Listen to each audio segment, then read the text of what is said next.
Gracias, doctora. Bueno, pues buenos días. Me pidió la doctora Sierra que apoyara para hacer una capacitación sobre el correcto llenado del certificado de defunción. Es aparentemente un proceso cotidiano para nosotros los médicos y sencillo de realizar, pero a partir del año 2010, la Organización Panamericana de la Salud, en conjunto con la Organización del Caribe, se dieron cuenta que teníamos muchos conflictos con los diagnósticos principales que los médicos ponemos en el certificado. Bueno, los certificados médicos son parte de la estadística de un país. Van a servir para conocer la situación demográfica, es decir, la mortalidad, la natalidad de un país, y de esta forma nos ayuda a realizar una planeación económica y social. Ajá. Además de que nos va a otorgar información sobre la distribución geográfica, toda la tendencia del crecimiento poblacional y entre ellos los servicios médicos, la educación y la vivienda que se presenta dentro de una población. ¿Qué es el certificado de defunción? Bueno, pues es un formato único a nivel nacional que está establecido por la ley, por la Secretaría de Salud, perdón, es gratuito, es de expedición gratuita, y en él se consta la defunción y, algo muy importante, las circunstancias que acompañan al hecho de la muerte del paciente. Como antecedente histórico tenemos que en México inicialmente fue en el año de 1850 cuando se tienen los primeros registros de la mortalidad, pero estaban a cargo de las instituciones religiosas. La iglesia era quien proveía estos registros. Para el año de 1860, el Estado ya toma las riendas de estos registros de defunción y se origina la Oficina del Registro Civil, como la conocemos. Un siglo después, en 1956, México empieza a tener registros oficiales de la certificación o de la muerte. Y inicialmente estos certificados eran impresos y distribuidos por las agencias funerarias en sus principios. Es hasta el año de 1986 cuando ya la Secretaría de Salud empieza a realizar las impresiones y a tener un control de estos documentos. Y se agregan algunos datos que hoy por hoy conocemos, como la escolaridad, los datos del domicilio del paciente, si tenía o estaba afiliada a alguna institución de salud, y se agrega algo muy importante, la codificación de las causas de acuerdo a la clasificación internacional que conocemos como CIE 10, actualmente vamos en el CIE 11, y esto con la intención de que nuestro país pueda comparar las causas de defunción con el resto de los países del mundo. Y bueno, evidentemente esto genera información. ¿Cuál es el marco legal que sustenta nuestros certificados de defunción? Bueno, pues está establecido en la Ley General de Salud, en el capítulo número 3, que se llama certificados, y los artículos que involucran la parte que nos importa, pues es el artículo 388, 389, 391 y 391 bis. En el artículo 388 de la Ley General de Salud menciona que un certificado es una constancia expedida en los términos que se establezcan de acuerdo a las autoridades sanitarias competentes para la comprobación o información de determinados hechos.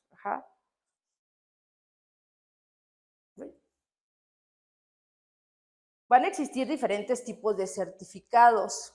Esto está establecido en el artículo 389.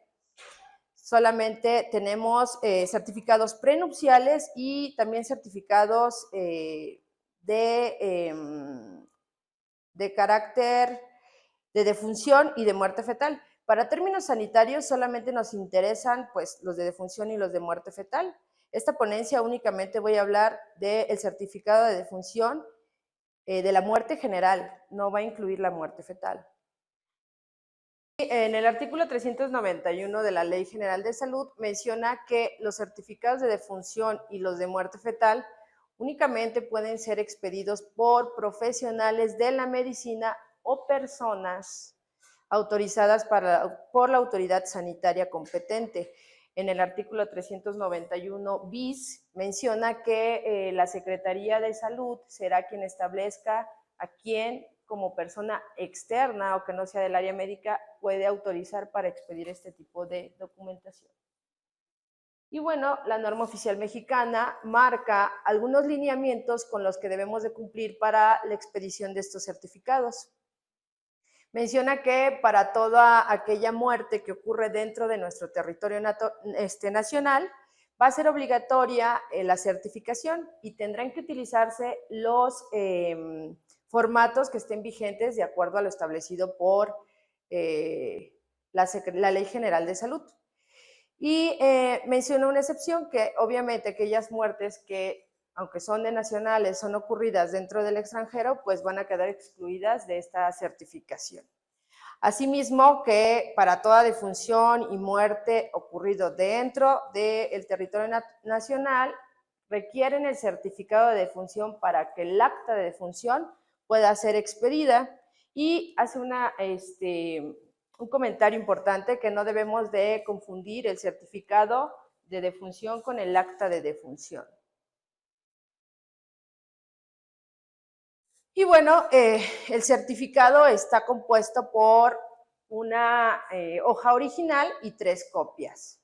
El original y sus primeras 2 copias se las entregamos al familiar del paciente fallecido, y la última copia se la queda el hospital o la unidad que certifica. De estas 2 hojas que se lleva, esas 3 hojas que se lleva el paciente, el área legal o la oficina del registro civil está obligada a entregar una al INEGI, otra se queda en el registro civil, y finalmente la última que se queda con nosotros, comunidad médica. El certificado de defunción está dividido en 6 partes. La primera parte, que se encuentra marcado en rojo, hace referencia a todos los datos que tienen que ver con el fallecido. En la segunda parte, ya esta es la nueva modificación que se le hace al certificado, ahí ese pequeño recuadro amarillo habla de los datos de la persona que nos da la información con respecto al fallecido. El recuadro verde es los datos de la defunción, que esta parte es meramente médica. Y en el número 4, que es la parte que está en color azul, son los datos de la muerte en el caso de que haya sido por violencia o por algún accidente. En el recuadro morado tenemos que son los datos del certificante o del médico que elabora este certificado, y por último la parte de negro corresponde a los datos del registro civil, y esa pues no la llenamos nunca.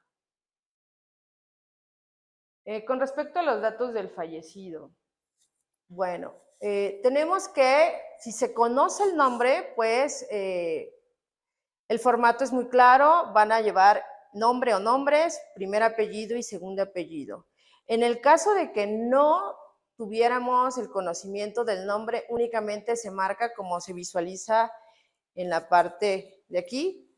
Hay una opción en el certificado que dice persona desconocida.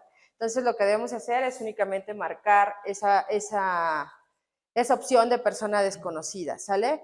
Con respecto a la fecha de nacimiento, si conocemos la fecha de nacimiento, se va a poner día, mes y el año con los 4 dígitos del año.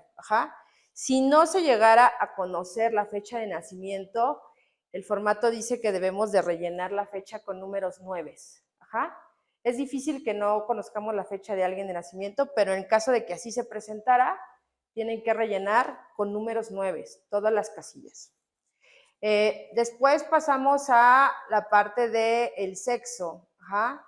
Si es hombre, mujer o si se ignora. Generalmente pues será difícil que se ignore.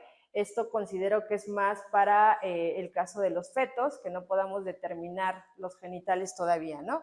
Pero bueno, hay que indicar si es hombre o mujer, y si no podemos determinar el sexo porque los genitales externos pues no están difícil de dilucidar, pues pondremos que se ignora, ¿no?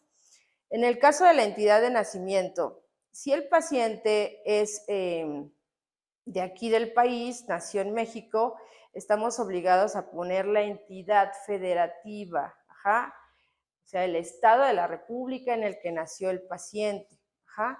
Si esto se llegara a desconocer, pues nada más le ponemos con letra se ignora. Ajá. En el caso de que el paciente hubiera nacido en otro país, se va a especificar el país donde nació. En este caso, como pueden ver en el ejemplo, una persona que nace en México, le especificamos que nació en el Estado de México. Ajá. Y una persona que nació fuera del país, le especificamos que nació en Nicaragua. Son cosas muy básicas, pero que a la hora de llenar pueden generar conflictos o dudas. Ajá. Sí. Compañero, es importante en el nombre, lo ponga tal como sale la nacimiento. Si dice MA de Los Ángeles, así se le coloca MA de Los Ángeles. No le pongan María, porque el certificado se lo van a ver. Entonces tengan mucho cuidado de poner el nombre tal cual aparece en el dato. Y en los nuevos formatos que veo, no se vayan a confundir, porque donde dice fecha de nacimiento, a veces está relacionada con la fecha que fueron a registro civil. Tengan también mucho cuidado en los lugares de edad, para que esos certificados no estén regrese por más de un lado de nosotros. Sobre todo en las actas de nacimiento antiguas, hay una parte de la redacción que dice se presenta el niño en tal fecha, pero esa es, como dice el doctor, la fecha en la que los papás acuden al registro civil, no es la fecha en la que la persona nace. Entonces, sobre todo en las actas de nacimiento muy antiguas, tienen esas redacciones, ¿no? Entonces, sí hay que tener cuidado, como dice el doctor, exactamente en colocar tal como viene en el acta de nacimiento el nombre del paciente o en su defecto en el CURP. Ajá, si no llegáramos a contar con esta acta de nacimiento. Y también la parte del lugar donde nace, ¿sale? Esto que les digo es importante. Si nace en México, por favor, en el área de la entidad deberá de ir el estado donde nació, no el país. Con respecto al CURP, bueno, pues si se tiene el CURP, se colocarán todas las letras con los números que viene en el CURP, ¿no? En el registro de población. Y si se ignora, pues el formato dice que tenemos que llenar con taches y nueves, tal como se observa en este formato que estoy poniendo, el área del CURP, ajá, y si no se sabe nada, pues definitivamente no podemos, si por ejemplo es de otro país porque no tiene CURP aquí, pues no le vamos a anotar absolutamente nada, ¿sale? En el caso de que la persona se reconozca como indígena, pues trae un pequeño apartado, el certificado de defunción, donde dice si la persona se autorreconoce como indígena. Ahí solamente es marcar sí, no o se ignora, ¿no? Después pasamos a la parte de si habla algún tipo de lengua indígena. Si la respuesta es positiva, tenemos que indagar qué tipo de lengua, si náhuatl, si huasteco, y viene un apartado, como se observa ahí, donde dice, si sí habla alguna lengua indígena, ¿qué lengua? Y aquí le pones si es huasteco, si es náhuatl, si es maya. Ajá. Es importante que especifiquen.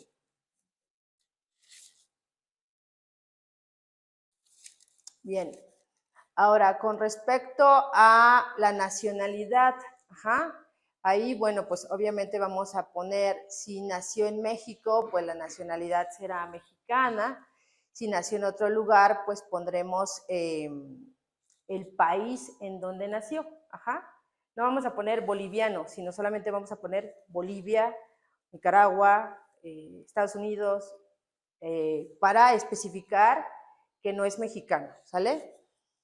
Con respecto a la edad cumplida, bueno, en el caso de los adultos, sabemos que traemos una casilla de 3 dígitos y en esa se va a especificar la edad cumplida. Por favor, verifiquen con CURP en mano, con acta de nacimiento en mano, que cumplió la edad que el familiar les menciona, porque son muy dados a que si en el 2023 cumple los 57, pero los cumple hasta diciembre y se muere en agosto, es que tiene 57 y haces la cuenta y dices, no, tiene 56 porque todavía no cumplía los 57. Ajá, es un error muy cotidiano.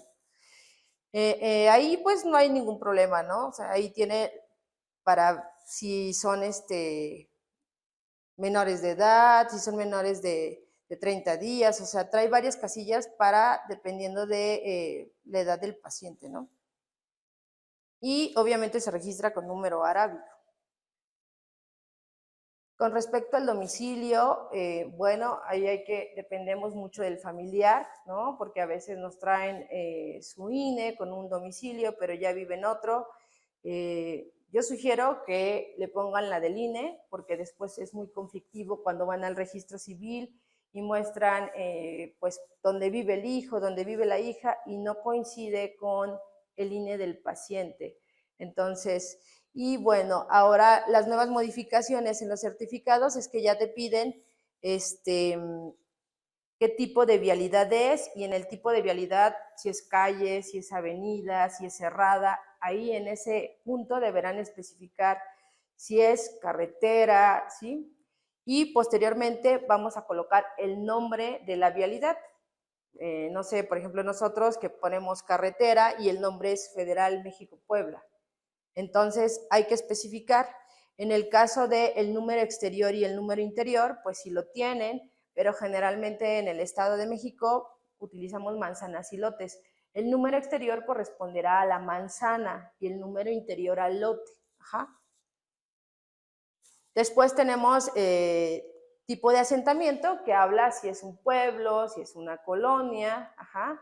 Entonces ahí especificarán de acuerdo a cómo viene en el INE, aunque a veces los familiares dicen, es que somos pueblo, pero si en el INE dice colonia, ustedes pondrán colonia.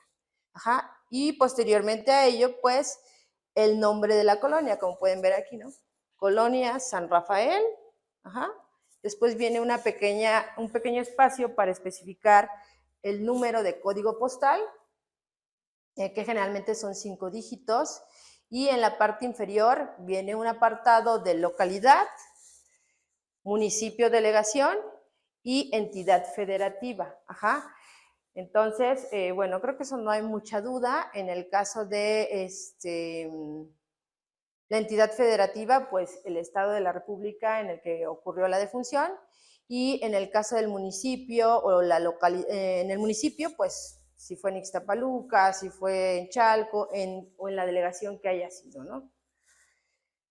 Si se desconoce, tendremos que llenar todos los apartados con la palabra se ignora, se ignora, se ignora, se ignora. No podemos dejar en blanco y rellenar con números 9 la parte del código postal.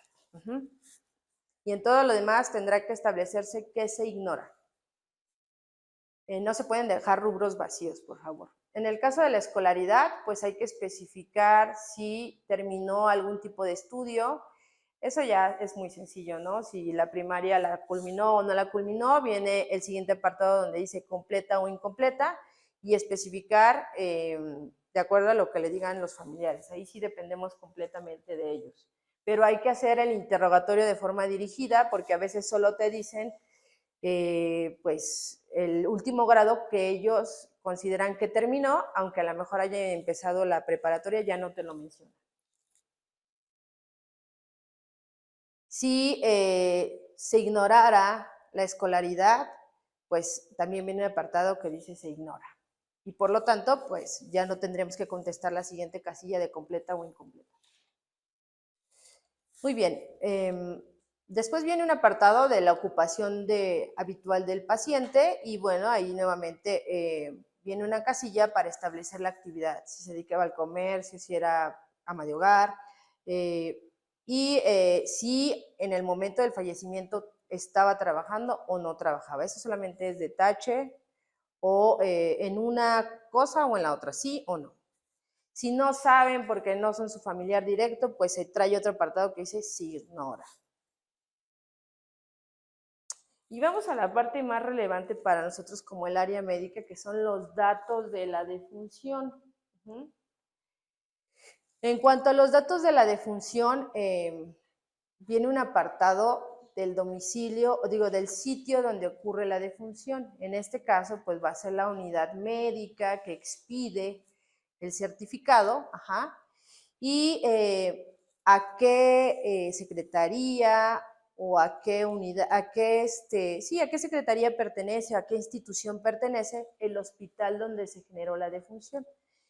Por ejemplo, aquí en este ejemplo viene el Hospital General de México y pues pertenece a la Secretaría de Salud. Entonces, del lado izquierdo vienen las opciones para elegir si es Secretaría de Salud, si es IMSS, si es ISSSTE, si es algún otro se tendrá que especificar, ¿no?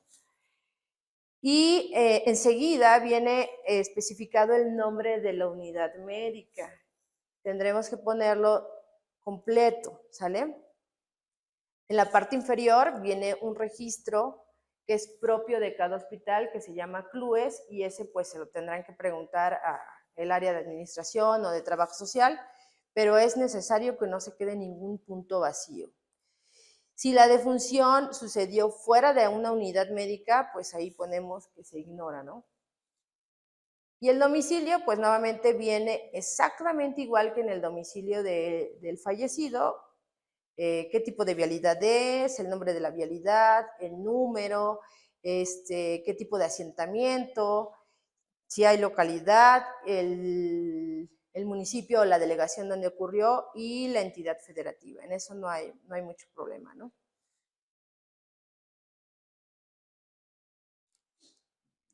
La fecha y hora de la defunción, bueno, esa es la que se establece aquí en la unidad médica.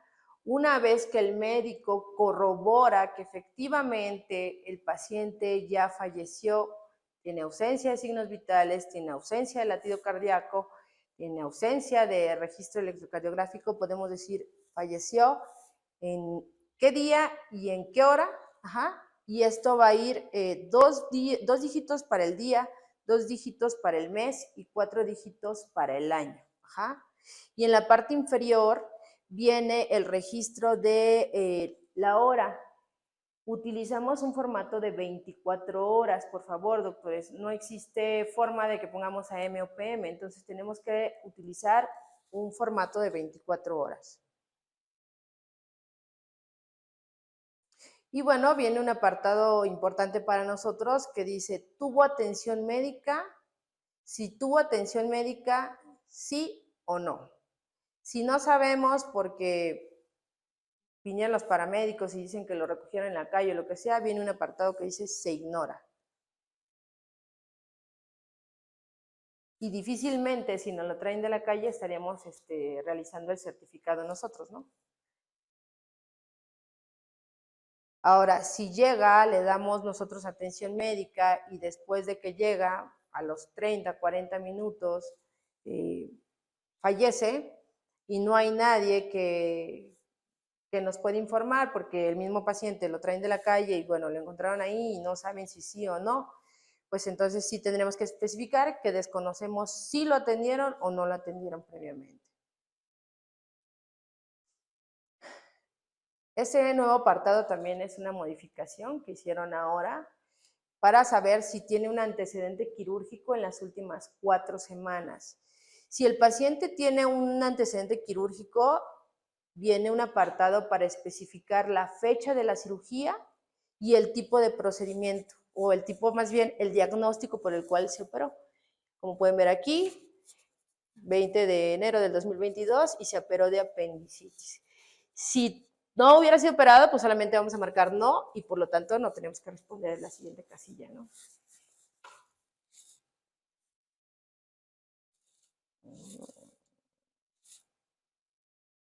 Ok, El siguiente apartado es en el caso de que el paciente sea, su defunción sea accidental o violenta. Ajá. En este caso, este apartado no lo llenamos nosotros en la unidad médica. Si un paciente muere por alguna situación violenta, pues nosotros notificamos al Ministerio Público y esa parte la va a llenar un legista, no nosotros. Entonces, en el caso de que la muerte sea violenta o con antecedentes de algún trauma, lo único que nosotros hacemos es notificar y por supuesto que la unidad médica no va a expedir el certificado, lo tendremos que mandar al Ministerio Público, ¿sale? Pero bueno, solamente es para que lo conozcan, esta parte nunca la llenamos nosotros, la llena una autoridad, un médico legista. Y bueno, pasamos a una de las partes más relevantes, los diagnósticos de defunción. Estos diagnósticos de defunción se dividen en dos partes. Ajá. En la primera parte van a ir los diagnósticos principales, la causa básica que genera o que desencadena el resto de las enfermedades que llevan a la muerte del paciente. Y en la parte número 2 van a ir otras enfermedades que el paciente tiene, pero que no contribuyeron en este momento a la causa de defunción. Y bueno, por definición, las causas de defunción son aquellas enfermedades o estados morbosos o lesiones que produjeron la muerte o que contribuyeron a ella, y las circunstancias del accidente o de la violencia que produjeron dichas lesiones. Ajá. Como pueden ver ahí es un trauma, ¿no?, que genera la muerte del paciente, pero como les dije, en el contexto de un trauma, la unidad médica no certifica a ese paciente y estamos obligados a notificar al Ministerio Público y que ellos determinen la situación. Y tenemos un modelo internacional. Encontré registros desde 1967, donde hay una Asamblea Mundial de Salud, donde ya se empieza a establecer esto del modelo internacional de las causas de defunción en otros países del mundo, no en México, pero sí en otros lugares. Y bueno, el objetivo de basarnos en un modelo internacional es justamente captar información, poder seleccionar la causa básica de la muerte, obviamente para obtener información epidemiológica, ¿no? Y poder generar estadísticas sobre estas causas de mortalidad. Y de esta forma, pues establecer mecanismos para prevenir daños y riesgos para la salud. Como les mencionaba, la parte 1 va a englobar enfermedades que están relacionadas con la cadena de acontecimientos que llevaron a la muerte del paciente y tiene 4 renglones, que están marcados con letras A, B, C, D, y en cada renglón solo podrá ir una causa, no podemos juntar más de una. Y hacen mucho hincapié en que no podemos usar abreviaturas, no puede haber tachaduras, no puede haber rayones o encimar pues la letra. También nos hacen mucho hincapié de que tienen que poner la letra lo más clara y entendible posible para que pues se pueda leer. Y bueno, les mencionaba que hay 4 renglones. En el renglón A, que es la parte más, o el primer renglón de esta parte número 1, ahí se va a sentar la causa o estado que produce directamente la defunción del paciente. Es decir, la última situación que el médico identifica en el paciente y la de menor tiempo de evolución o de duración. En el renglón B se utiliza cuando el médico considera que la causa que está en el renglón A se debe o fue originada por una causa previa. Por supuesto que la causa del renglón B tiene que tener mayor tiempo de duración y mayor tiempo de evolución que la de la causa A. O sea que el tiempo va a ir decreciendo, va a ir menos arriba y más hacia abajo. Y tenemos que utilizar días, horas, días, meses, años y así progresivamente. En el renglón C, igual que el renglón B, si el médico identifica que hay una causa que generó la patología del renglón B, pues la va a sentar ahí. Y en el renglón D se llenará cuando obviamente él considera que esta causa generó todas las demás. Ajá. Entonces, bien, ¿cuál va a ser la causa básica, doctores? La que está hasta abajo. Ajá. La última, la de mayor tiempo de evolución. Esa es la causa que generó todo lo demás. En el apartado 2, pues bueno, son otras causas que en la opinión del médico tal vez contribuyen a la muerte y fueron generando complicaciones en el paciente, pero que no estuvieron relacionadas en el momento de la defunción, ¿sale? Las comorbilidades que el paciente tiene. Y bueno, como les mencionaba, que es una causa básica, es la enfermedad o lesión que inicia la cadena de acontecimientos patológicos que condujeron directamente a la muerte o las circunstancias del accidente o violencia que produjo la lesión fatal. Por ejemplo, en este caso, su causa básica sería cáncer de mama. Ajá. Y probablemente esta paciente desarrolló sepsis, ¿no? Desarrolló otras circunstancias, pero la causa que desencadenó todo lo demás fue el cáncer de mama. Entonces, esa causa irá en la parte inferior. Ajá. No tiene que ir en el inciso D, no me malinterpreten. Tendrá que ir en la parte última. Si solo hay dos diagnósticos, ¿no? Y va a ser cáncer y septicemia, pues entonces irá cáncer en el inciso B y septicemia en el inciso A. Ajá.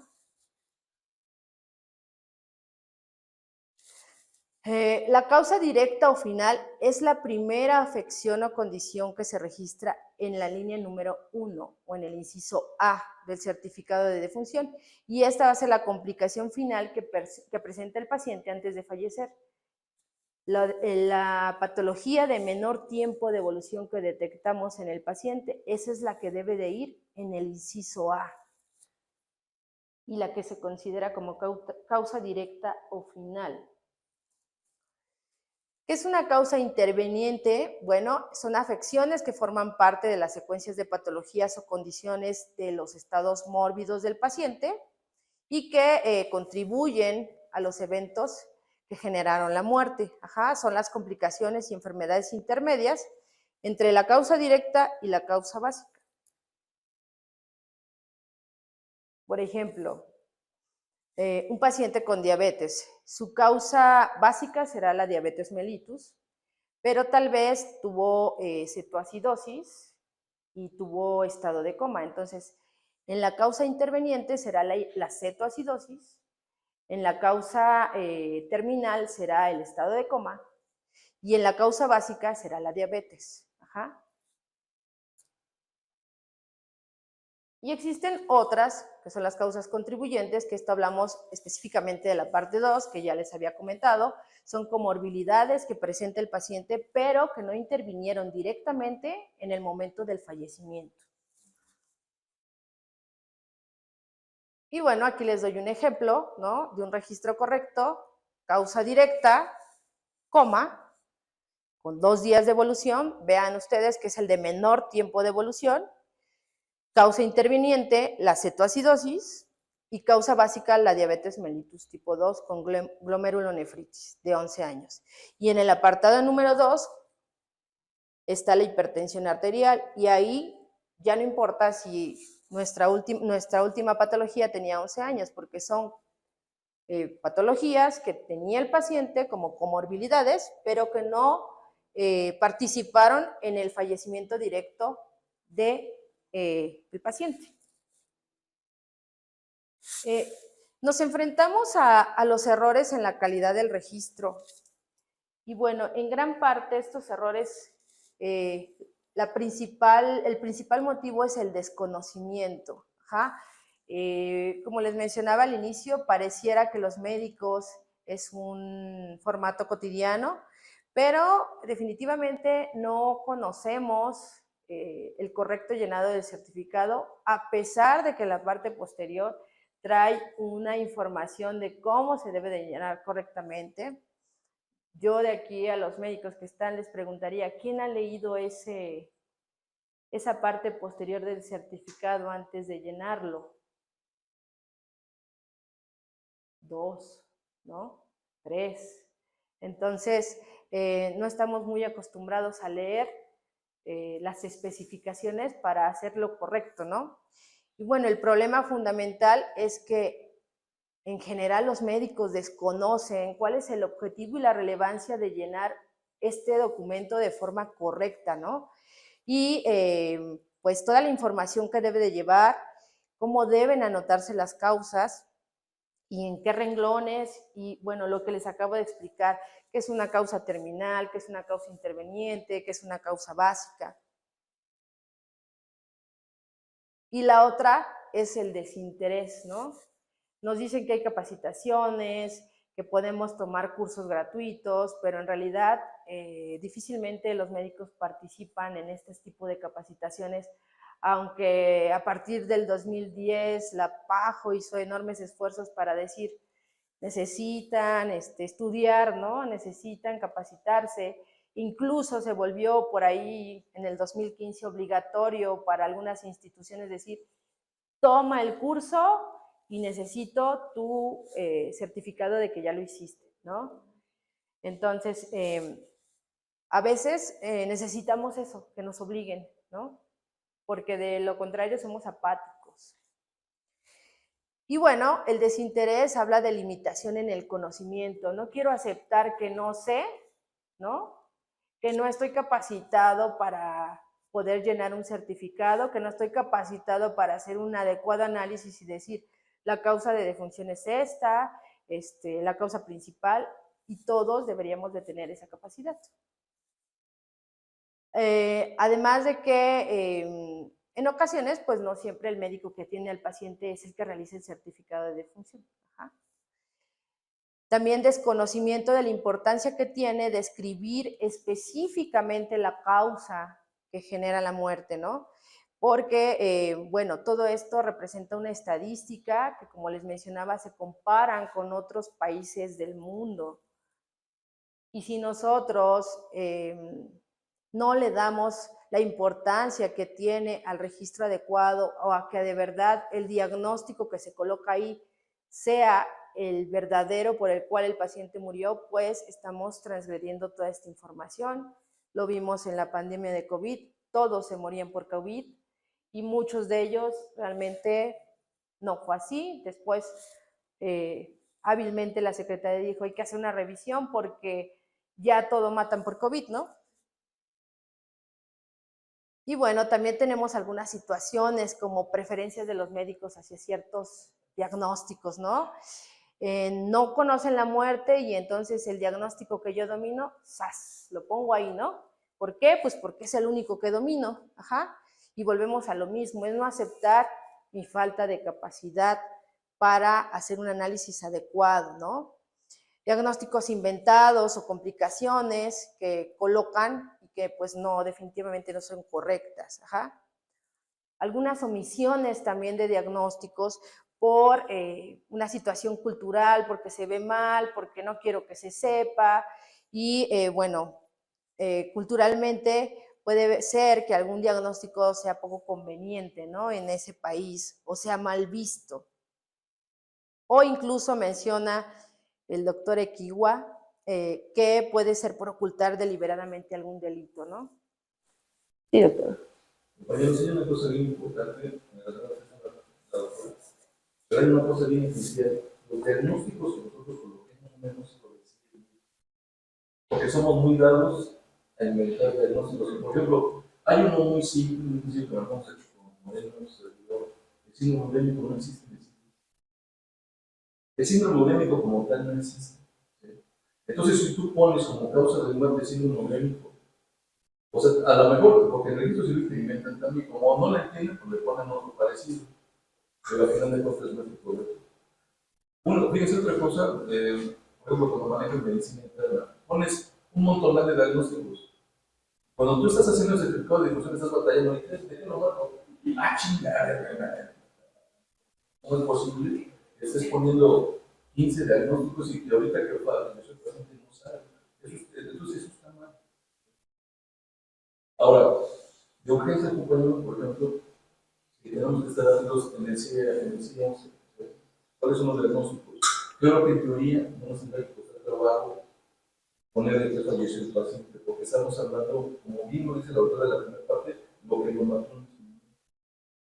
Lo que lo llevó a la muerte, bueno, ya es lo básico, ¿no? Pero lo que tenemos que tener mucho cuidado en eso. Por eso cuando pues, hacemos las notas, bueno, ¿qué le pusiste de diagnóstico? Porque en teoría, si tú haces un diagnóstico acertado, ¿por qué tendrías que tener problema para tener un certificado de función? Pero tenemos ese problema, inventamos diagnósticos y eso está bien padre, o sea, nos vamos con los diagnósticos con los que más sabemos. Mátalo de infarto. No tienes problema. Y creo que como dice el doctor, hay que ser valientes, o sea, esa es parte del suicidio. Realmente fue el problema. Pero entonces, los diagnósticos, primeramente, cuando tengas duda, busquen lo que sí existe como tal, porque muchos de, por ejemplo, el sangrado progresivo también no existe en el cine. Dice hemorragia de tubo no, hemorragia sí, de... Sí, hemorragia de tubo. Pero no te maneja ni alto ni bajo. Entonces te dice, ¿hemorragia de dónde? ¿Esófago? ¿Estómago? Entonces, si tú le pones sangrado progresivo como causa de muerte, eso también es falso, eso no existe en el cine. Por eso en los grandes hospitales, ustedes han visto las notas de la hay todos los diagnósticos. Hay CIE-11 una unidad. ¿Por qué nosotros no? Porque, bueno, puedo repetir, somos muy dados a estar inventando los diagnósticos. Ahora, la tecnología es un gran apoyo ya actualmente. Hay buscadores, aplicaciones que nos permiten traer en el teléfono inteligente el CIE-11, ¿no? Y buscar el diagnóstico lo más apegado a lo que dice el registro internacional. Ajá. A veces decimos, pues es que no concuerda, ¿no? Pero busquemos lo más apegado a lo que dice el CIE-11. Ajá. Y bueno, en este punto, como dice el doctor, no podemos omitir cosas, no debemos omitir cosas, porque lo siguiente es que nos vamos a enfrentar a la parte legal de lo que tú dices. Y la otra parte muy importante que como él menciona, el doctor Muñoz, no es lo mismo los diagnósticos de defunción que mi nota de egreso. En la nota de egreso yo puedo poner los 20 diagnósticos que el paciente tenía y que yo considero que contribuyeron a la muerte, pero en el caso de los diagnósticos de defunción solo podremos colocar 4. Ajá. Entonces ustedes tendrán que dar el valor a esas 4 líneas para decir, en estos 4 renglones explico la cadena de sucesos que generó la muerte del paciente. ¿Ah? Fíjense, cadena de sucesos, porque bueno, es que son cositas así, una cadena, entonces sobreentiendo que al final el certificado va en cadena. Uno secundario al otro, uno secundario. En el curso que hacen una lección decía a consecuencia de, a consecuencia de, a consecuencia de, y ya es como iba llenando. Hace rato de coma, a consecuencia de, cetoacidosis, a consecuencia de diabetes. Y también la ignorancia en el registro civil de la gente que vive. Por ejemplo, nosotros en el certificado de función de los pacientes, dependencia de hemodiálisis, porque eso viene en el CIMES. Cuando los mortales lo reciben, dicen, ¿y esto qué es lo que dependencia de hemodiálisis? Este es un análisis. Entonces también, también nos enfrentamos nosotros a esa parte. O sea, nosotros tenemos una parte de ignorancia de que inventamos cosas, pero también los mortales tienen esa parte. Y ellos simplemente, yo no te lo acepto. Entonces, pero el municipio dice dependencia, así dependencia de diálisis versus hemodiálisis. Y ya ese versus es la oportunidad que te da, en vez de ponerle dependencia de diálisis, te pones dependencia de hemodiálisis. Por eso en las notas de nosotros viene esa parte, dependencia de hemodiálisis. Porque así viene, y así viene. Muy bien. Bueno, la Organización Panamericana de la Salud menciona que hay aspectos relevantes a considerar cuando llenamos un certificado. Uno, verificar la ocurrencia de la muerte. Ajá. De hecho, Antiguamente no permitían que cuando el paciente moría se podía enterrar. El hecho de que la Secretaría de Salud hizo que el paciente se tuviera que velar fue justamente por eso, para corroborar que el paciente verdaderamente estuviera muerto por los fenómenos de Lázaro, ¿no? Pacientes que estaban en estados de catatonia y nadie sabía, no existía un protocolo para determinar y pues bueno. Entonces, derivado de eso, la Secretaría de Salud es la que exige que el paciente se debe de velar 24 horas como mínimo. Registrar también la causa de defunción lo más específicamente posible, ¿sale? Lo que ya habíamos comentado. Es un suceso de procesos. En la parte más alta irá lo que tiene menor tiempo de evolución.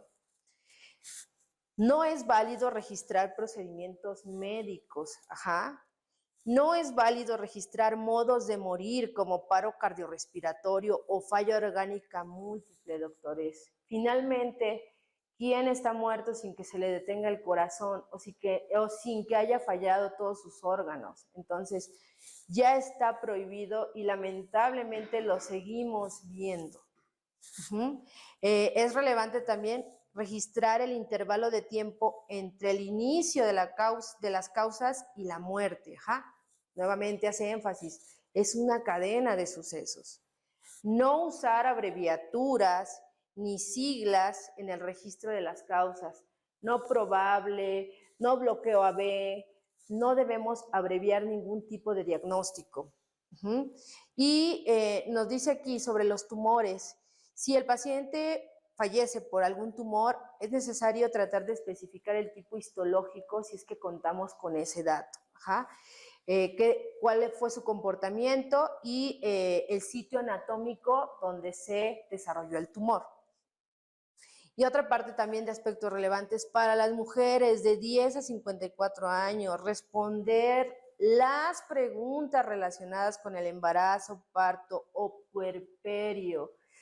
Les vuelvo a hacer el hincapié, tiene finalidad estadística, son indicadores, la mortalidad materna y todo lo relacionado con la parte del desarrollo del embarazo, parto y puerperio, son información que nos coloca en un punto álgido y es un dato de pobreza a la vez de un país, ¿no? Si se mueren muchas mujeres en estado de embarazo, parto y puerperio, pues habla de que el país está mal.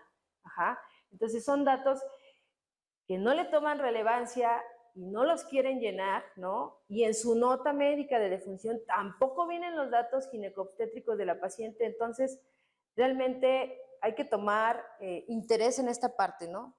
Mujeres de 10 a 54 años, hay que contestar la parte que corresponde a embarazo, parto, puerperio. Y lo que ya les mencionaba, verificar que la información se pueda leer claramente hasta la última copia del certificado. Hay que recargar bien la pluma. Y bueno, derivado de todos estos errores, como les mencionaba, a partir del 2010, la Organización Panamericana de la Salud, mediante la Red Latinoamericana y del Caribe, lanzan una plataforma, ¿no?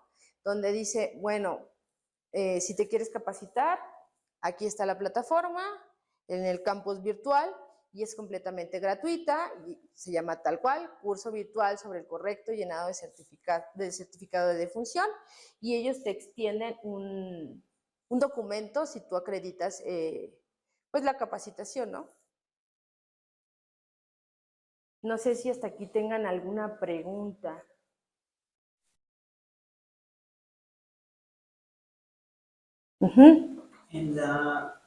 En cuestión de las actas, hay muchas actas de pacientes muy ya grandes, que luego dice Distrito Federal.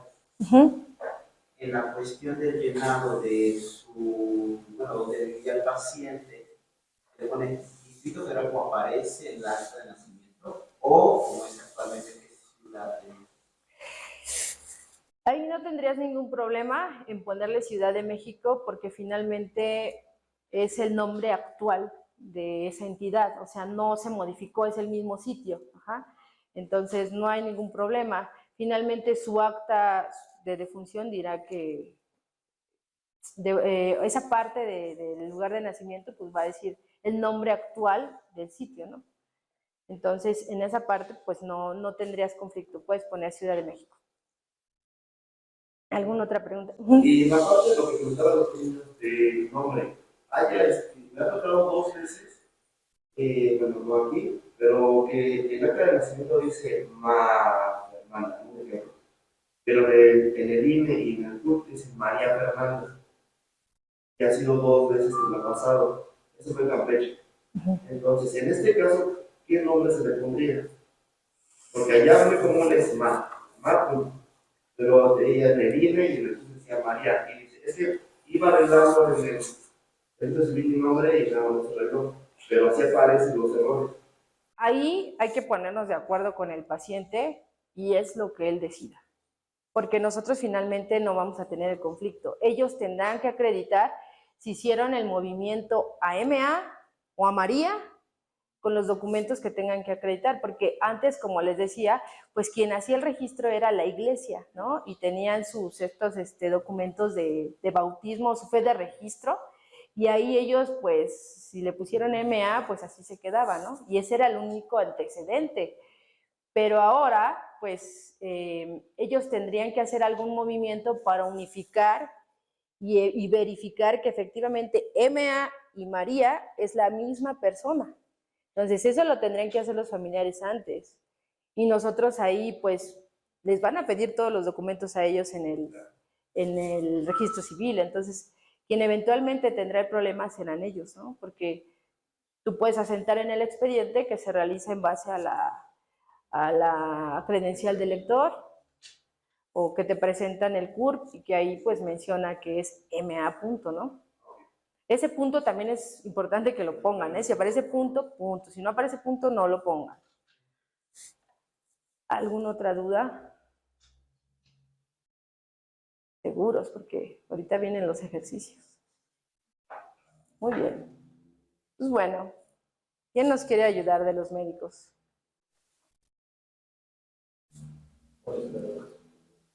Una del sexo masculino de 36 años de edad, yo el 20 de diciembre de 2002 padecía de diabetes mellitus no insulinodependiente desde hace 15 años. Fue intervenido quirúrgicamente para concentración de vesícula biliar por litiasis. 6 meses antes de su muerte desarrolló dolor. Número esclerosis diabética y 5 días previos presentó insuficiencia renal aguda, seguido de coma hiperglicémico de 3 días de duración, que produjo un paro respiratorio y la muerte. Muy bien, doctor. Con esa información, usted díganos qué fue lo que mató al paciente. ¿Cuál fue el diagnóstico, la causa terminal?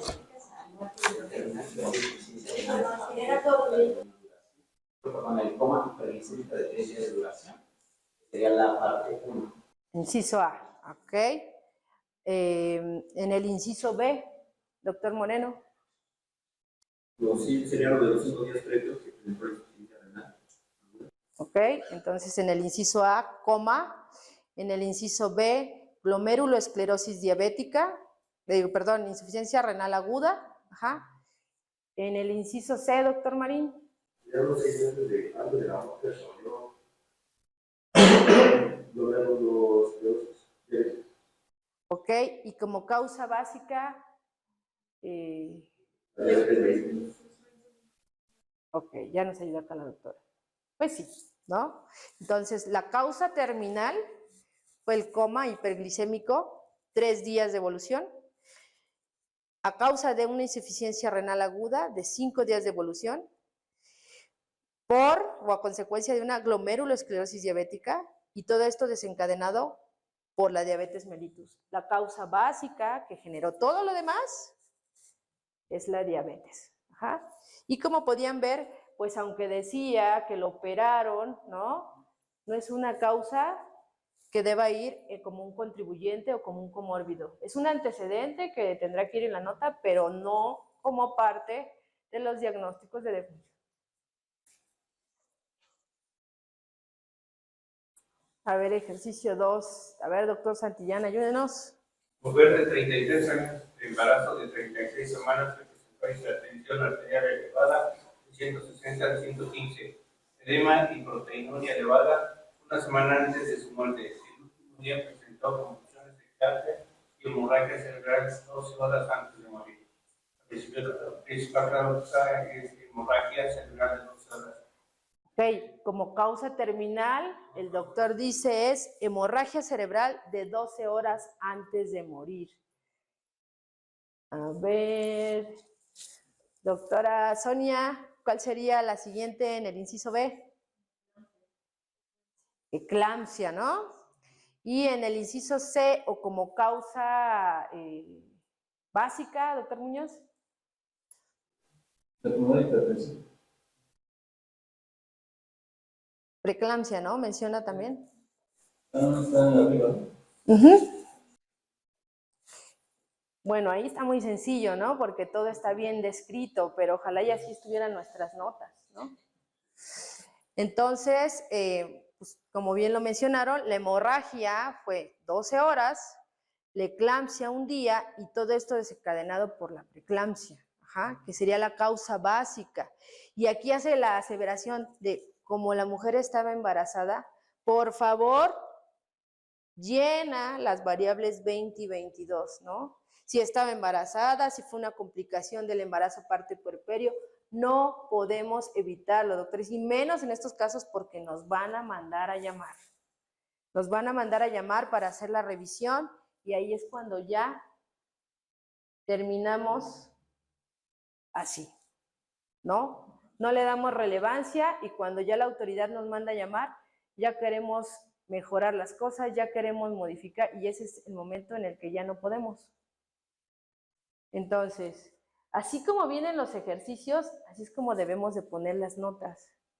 No nos compliquemos. Si el paciente firmó una adecuación terapéutica o firmó de que no quiere reanimación, de que ya no aceptan procedimientos los familiares, pues es que eso es lo que se tiene que poner.